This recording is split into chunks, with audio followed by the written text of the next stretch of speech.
Gannavaram TDP కార్యాలయంపై దాడి కేసులో మాజీ ఎమ్మెల్యే వల్లభనేని వంశీకి స్వల్ప ఊరట లభించింది.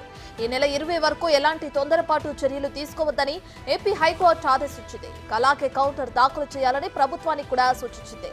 తదుపరి విచారణ ఈ నెల 20కి వాయిదా వేసింది ఏపీ హైకోర్టు.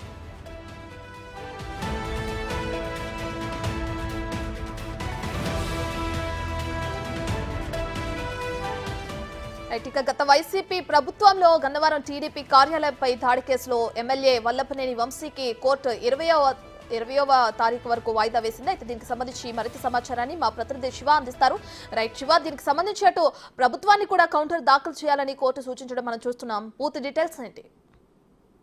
అంటే 2023లో గన్నవరం తెలుగుదేశం పార్టీ కార్యాలయం దాడి ఘటనలో వల్లభనేని వంశీపై హత్యా ప్రయత్నం ఎస్పీఎస్సీ కేసు నమోదైంది. ఈ కేసులో ఇప్పటికే పోలీసులు ఆయన కోసం ప్రత్యేక బృందాలు ఏర్పడి గాలింపు చర్యలు చేపడుతున్నారు. విదేశాలకు వెళ్లకుండా కూడా